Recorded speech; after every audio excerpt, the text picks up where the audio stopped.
Twelfth class, ये आपका 5th chapter है, crisis of the democratic order, जिसमें कि हम आपका चैप्टर इमरजेंसी से रिलेटेड है। कि लास्ट वीडियो में हमने Gujarat and movement, Bihar movement and flight movement के बारे में डिस्कशन किया था। तो देन नेक्स्ट जो इसके बाद पॉइंट है कि ये आपको उस समय बताया था कि क्यों इंडिया में उसमें कंट्री में हमारे जो प्रोटेस्ट स्टार्ट होने लगे थे पीपल्स के द्वारा, एंड क्यों इमरजेंसी डिक्लेयर की गई।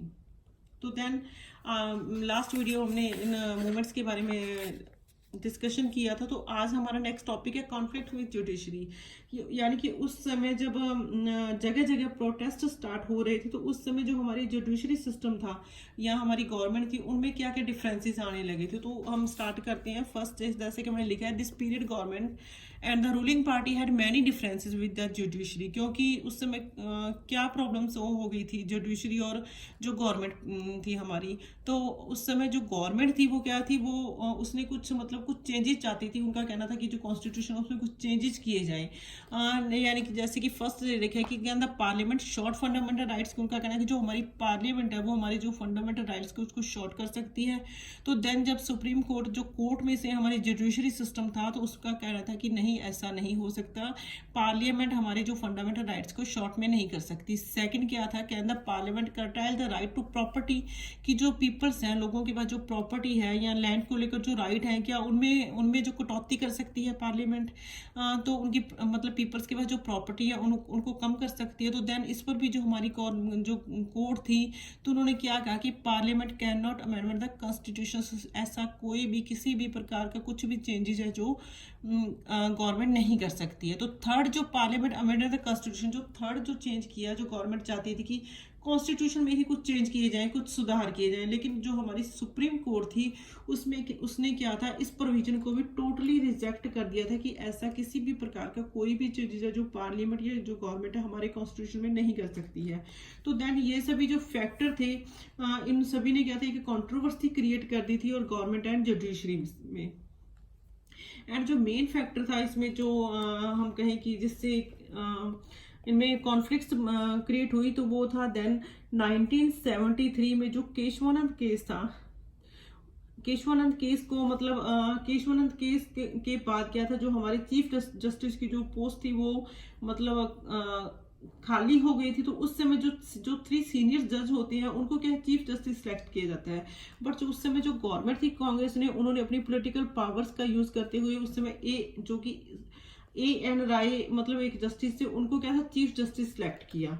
तो उससे क्या था, जो कंट्रोवर्सी थी, जो 3 सीनियर जस्टिस थे उनको साइडलाइन कर एन राय को चीफ जस्टिस सिलेक्ट किया गया। तो उससे क्या था, हमारी जो इस दोनों में जुडिशरी सिस्टम में और गवर्नमेंट में क्या थी, जो डिफरेंसेस थे वो बहुत बढ़ गए थे।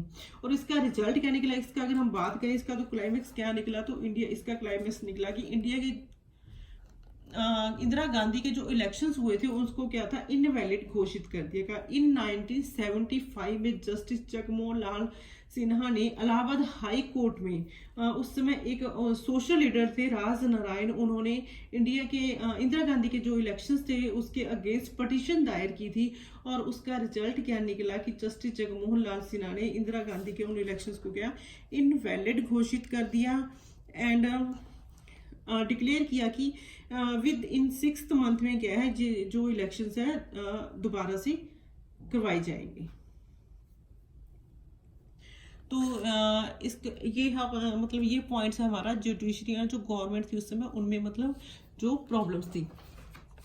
तो नेक्स्ट जो हमारा टॉपिक है, अगर हम बात करें कि हमारा जो मेन चैप्टर है, डिक्लेरेशन ऑफ इमरजेंसी क्यों डिक्लेयर की। तो इमरजेंसी क्यों डिक्लेयर की गई, कंट्री में प्रोटेस्ट स्टार्ट हो गए, जुडिशरी एंड जो गवर्नमेंट थी उसमें भी डिफरेंसेस आने लगे। तो जो इमरजेंसी डिक्लेयर की गई 12 जून 1975 को, जब जस्टिस जगमोहन लाल सिन्हा ने इंदिरा गांधी के इलेक्शन को इनवैलिड घोषित कर दिया। तो इसके बाद क्या था, इमरजेंसी डिक्लेयर हुई। ठीक है, और रीजन क्या था इनवैलिड घोषित करने का, जो उस समय जो सोशल वर्कर ने पिटीशन दायर की थी, उनका कहना था कि जो इंदिरा गांधी है उसने जो गवर्नमेंट सर्वेंट्स थे उनको अपनी जो इलेक्शन कैंपेनिंग में उनका यूज किया था। तो एंड जो जेपी उस समय जो जेपी नारायण थे उन्होंने इंदिरा गांधी पर प्रेशर डाला कि उन्हें क्या है अपने जो उससे रिजाइन दे देना चाहिए, रेजिग्नेशन दे देना चाहिए। एंड उन्होंने इंदिरा जो कांग्रेस सरकार थी उसके अगेंस्ट एक रैली ऑर्गेनाइज की थी 25 जून 1975 को। एक रैली निकाली गई जिसका कि मेन क्या था कि इंदिरा गांधी को रिजाइन दे देना चाहिए। अब हम बात करें तो यहाँ तक पॉलिटिकली जो मूड था वो बिल्कुल, जो इंडिया की जो पॉलिटिकल मूड था वो बिल्कुल चेंज होता नजर आ रहा था। एंड जो सारे के सारा था वो क्या था, अगेंस्ट, कांग्रेस के अगेंस्ट था। एंड उस समय क्या था, जो कांग्रेस गवर्नमेंट थी उसने क्या था 25 जून 1975 को क्या था इमरजेंसी डिक्लेयर कर दी थी। बिकॉज उन्होंने क्या कहा था, उनका कहना था कि हाँ, कंट्री में किसी भी प्रकार की जो इंटरनल डिस्टर्बेंस ना हो, इस कारण से उन्होंने आर्टिकल 352 का यूज करते हुए, कॉन्स्टिट्यूशन के आर्टिकल 352 का यूज करते हुए इमरजेंसी डिक्लेयर कर दी थी। ठीक है, तो इसका रीजन क्या बताया था, यही कि इंटरनल डिस्टर्बेंस ना हो।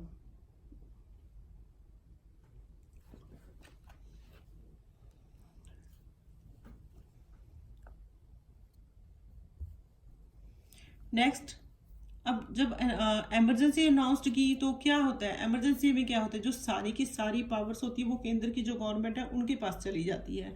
एंड और जो एक और बात है कि इमरजेंसी में जो गवर्नमेंट होने की उनके पास एक स्पेशल पावर होती है, ओनली गवर्नमेंट के पास पावर होती है और किसी के पास मतलब कोई किसी प्रकार की पावर नहीं होती है। एंड 25 जून 1975 को हमारे जो प्राइम मिनिस्टर थे उन्होंने क्या था, हमारे जो राष्ट्रपति थे उस समय, प्रेसिडेंट थे फखरुद्दीन अली अहमद, उन्होंने उनको मतलब कहा कि राष्ट्रपति जो शासन है वो लागू कर दिया जाए, यानी कि इमरजेंसी घोषित कर दी जाए। तो देन इंडिया में उस समय इमरजेंसी का डिक्लेयर हुआ, मिडनाइट को इसका इमरजेंसी को डिक्लेयर किया गया। 25 जून 1975 को मिडनाइट को ये डिक्लेयर की गई। एंड इसका नेक्स्ट जो इसके हम बात करें कि इसके कॉन्सिक्वेंस क्या निकले, मेन इसके परिणाम क्या निकले, तो उसकी हम बात करेंगे। तो यहाँ तक अगर हम रीड करते हैं इमरजेंसी का, तो इसमें शॉर्ट क्वेश्चंस आपसे बहुत सारे पुट किए जा सकते हैं, जैसे कि इंदिरा गांधी के इलेक्शन को कब इनवैलिड घोषित किया गया, 12 जून 1975 को। ठीक है, इंदिरा गांधी का अगेंस्ट पटिशन किसने फिल की थी, राजनारायण ने की थी। एंड इंदिरा गांधी के अगेंस्ट दिल्ली रामलीला ग्राउंड में 25 जून 1975 को किन्होंने रैली ऑर्गेनाइज की, तो वो जेपी नारायण ने ऑर्गेनाइज की। ठीक है, एंड उन्होंने अनाउंस किया था कि नेशनल वाइड सत्याग्रह की वो सत्याग्रह रखेंगे। ठीक है, एंड गवर्नमेंट डिक्लेयर इमरजेंसी, और कब इमरजेंसी डिक्लेयर हुई, 25 जून 1975 को। यहाँ पर आपको आर्टिकल 352 का भी पूछा जा सकता है कि व्हाट डज द आर्टिकल 352, है ना। तो 352 आर्टिकल क्या है, इसमें क्या है, गवर्नमेंट को डिक्लेयर स्टेट ऑफ इमरजेंसी घोषित कर देती है। इसमें तो इमरजेंसी को डिक्लेयर करना क्या है, इसको ही आर्टिकल 352 कहा गया है। तो when was emergency declare in India, तो कब इमरजेंसी डिक्लेयर हुई, 25 जून 1975 को हुई। ठीक है, तो ये क्वेश्चन आपके शॉर्ट में ये आपने करने हैं। उस समय प्रेसिडेंट कौन थे, फखरुद्दीन अली अहमद उस समय जो प्रेसिडेंट थे, इसलिए ये सभी शॉर्ट क्वेश्चन है। आगे जो इमरजेंसी की कॉन्सिक्वेंस है, परिणाम है, तो ये आपका एक लॉन्ग क्वेश्चन बनता है 6 मार्क्स का कि इमरजेंसी डिक्लेयर होने के उसके परिणाम क्या निकले, क्या रिजल्ट निकले। देन जब इमरजेंसी घोषित हुई तो देन उसका क्या रिजल्ट था, उसमें क्या था, इमरजेंसी में क्या है, मतलब हम कॉन्सिक्वेंस क्या थे कि इमरजेंसी में कोई भी किसी भी प्रकार की हम स्ट्राइक नहीं कर सकते, स्ट्राइक्स बैन कर दी जाती हैं। जैसे कि मैंने ये छोटे छोटे पॉइंट्स बनाकर लिखे हुए हैं, आप इसको डिटेल में भी लिख सकते हैं। तो इसमें फर्स्ट पॉइंट क्या है, strikes were ban, and opposition leaders क्या है, उनको क्या है, जेल में डाल दिया जाता है। ठीक है, ये मैंने लिख रखा है, leader put in jail. And next बात करें तो जो प्रेस की फ्रीडम होती है उसको मतलब बैन कर दिया जाता है। जो न्यूज़पेपर है उनको कोई भी न्यूज़ है पब्लिश करने से पहले अप्रूवल करानी पड़ती है, जिसको कि नेम दिया गया प्रेस सेंसरशिप। प्रेस सेंसरशिप, ये भी आपसे एक शॉर्ट क्वेश्चन पुट किया जा सकता है कि व्हाट इज प्रेस सेंसरशिप, यानी कि प्रेस सेंसरशिप मीन्स कि इसमें न्यूज़पेपर है गवर्नमेंट से अप्रूवल कराए बिना कोई भी मटेरियल या कोई भी न्यूज़ है वो पब्लिश नहीं कर पाते हैं, ठीक है। तो देन प्रेस सेंसरशिप लागू कर दी गई एंड जो उस समय आरएसएस एंड जमाती इस्लाम जो ग्रुप थे, यानी कि आरएस स्वयं सेवक संघ था, जो राष्ट्रीय स्वयं सेवक संघ एंड जो जमाती इस्लामी जो एक मुस्लिम ग्रुप था, उनको क्या था, बैन कर दिया गया था। एंड हमारे जो पीपल्स के लोगों की जो फंडामेंटल राइट्स होते हैं उनको मतलब उनको अगर कोई प्रॉब्लम आने पर वो कोर्ट में जाते हैं तो उनको उस समय ये रूल नहीं अलाउ नहीं होता कि वो कोर्ट में जा सकें, ठीक है। तो ये सभी जो इमरजेंसी के मतलब परिणाम है। एंड जो पॉलिटिकल जो वर्कर्स होते हैं छोटे छोटे, उन सभी को क्या अरेस्ट कर लिया जाता है। एंड जो इसके अगेंस्ट जब इमरजेंसी लगाई गई तो उस समय क्या था, जो बहुत सारे पॉलिटिकल वर्कर्स थे वो अंडरग्राउंड हो गए थे। तो देन उन सभी पॉलिटिकल वर्कर्स ने क्या किया कि मतलब इकट्ठे होकर एक उनके इंडियन गवर्नमेंट के अगेंस्ट क्या था, प्रोटेस्ट स्टार्ट कर दिया। तो उस प्रोटेस्ट का रिजल्ट क्या निकला, some leaders organise protest against government, ठीक है। तो उसका रिजल्ट क्या था, उसके रिजल्ट में जब लोग पीपल्स ने प्रोटेस्ट स्टार्ट कर दिया तो जो हमारे उस समय जो न्यूज़पेपर थे इंडियन एक्सप्रेस एंड स्टेट्समैन, उन्होंने किया था, वो भी सेंसरशिप के अगेंस्ट थे, क्योंकि जो प्रेस है वो क्या अपनी इंडिपेंडेंस चाहती है।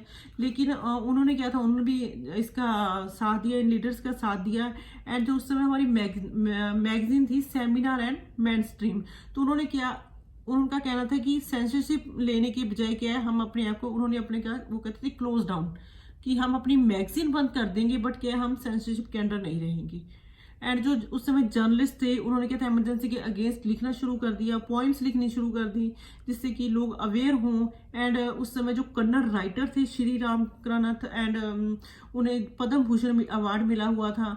एंड एक राइटर थे एफ रेनू, उन्होंने क्या था, उन्हें भी पद्मश्री अवार्ड मिला था। तो उन्होंने क्या था, इमरजेंसी के विरोध में अपने जो पद्म भूषण या पद्मश्री जो अवार्ड था उन्होंने क्या था, गवर्नमेंट को रिटर्न कर दिया।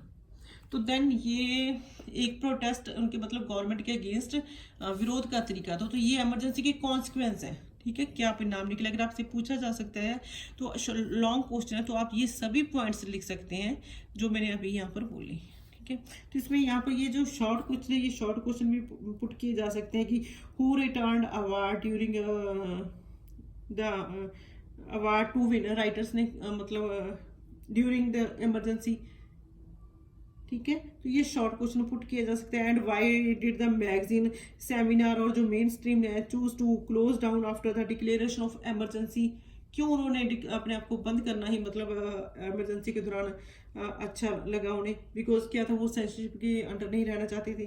तो ये शॉर्ट क्वेश्चन आपसे ढंग से करने हैं।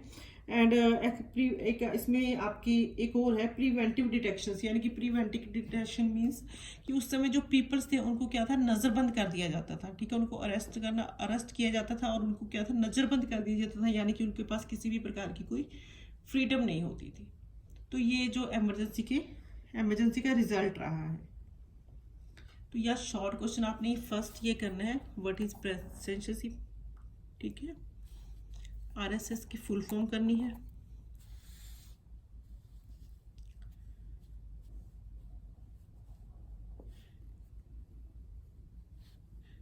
Indian express and statesman newspaper ने क्या था, सेंसरशिप के अगेंस्ट प्रोटेस्ट स्टार्ट किया था। तो विच न्यूज़पेपर्स, ये आपसे क्वेश्चन पुट किया जा सकता है कि कौन से न्यूज़पेपर्स ने प्रोटेस्ट स्टार्ट किया था। एंड ये करना राइटर श्री रामकृष्ण और पद्म श्री भूषण वाला, ये आपने लर्न कर लेना। ये शॉर्ट क्वेश्चन है आपके इमरजेंसी के।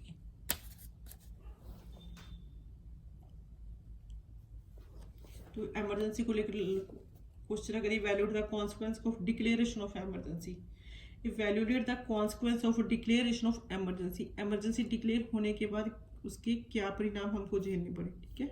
तो ये आपने उसमें ये लिखने, ये लॉन्ग क्वेश्चन है बच्चे आपका।